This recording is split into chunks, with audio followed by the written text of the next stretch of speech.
Europe.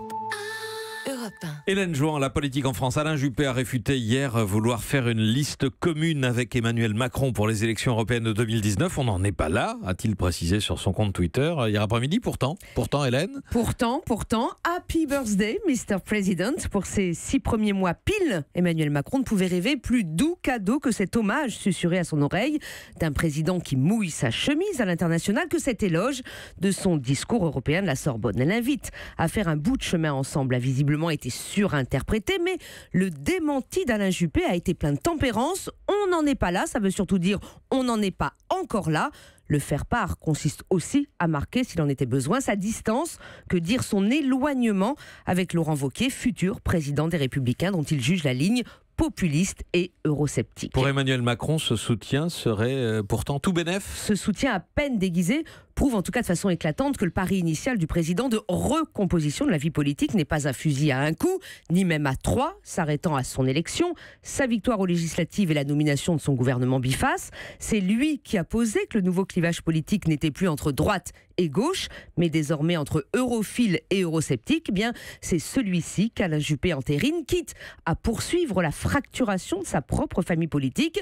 Petit goût de revanche personnelle aussi, l'ex-premier ministre a tout perdu, mais si ses idées gagnaient à la fin. L'intérêt pour Emmanuel Macron est évident. Les élections européennes interviendront à mi-mandat pour lui. Il entend au maximum européaniser ce scrutin.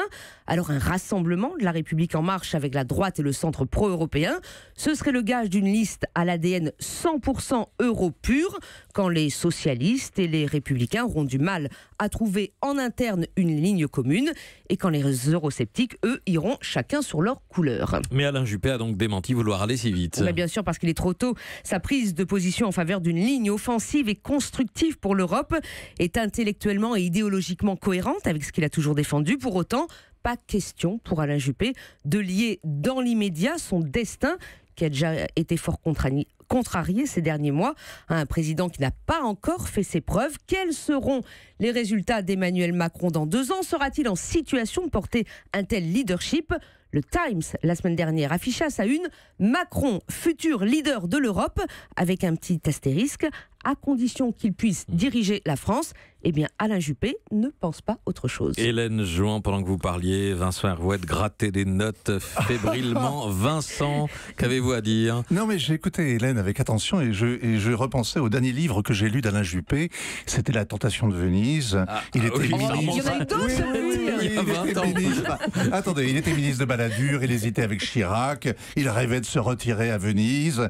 C'était il y a 25 ans, un quart de siècle, non 23 ans Et il précisément. ne se retire pas. C'est ça que vous voulez dire? Non, quand est-ce qu'il envisage d'écrire vraiment ses vraies mémoires, de raconter avec attendrissement sur soi comment il a voté Krivine en 69, comment il était le numéro 1 du RPR naissant il y a 40 ans, et comment il est le meilleur de nous à droite, le meilleur d'entre eux à droite, a toujours été au centre en fait. Oui. Bon, Donc il reste cohérent avec lui-même, c'est ça que vous voulez dire? Bon, à part Krivine peut-être en 69. On est un peu loin là. Effectivement.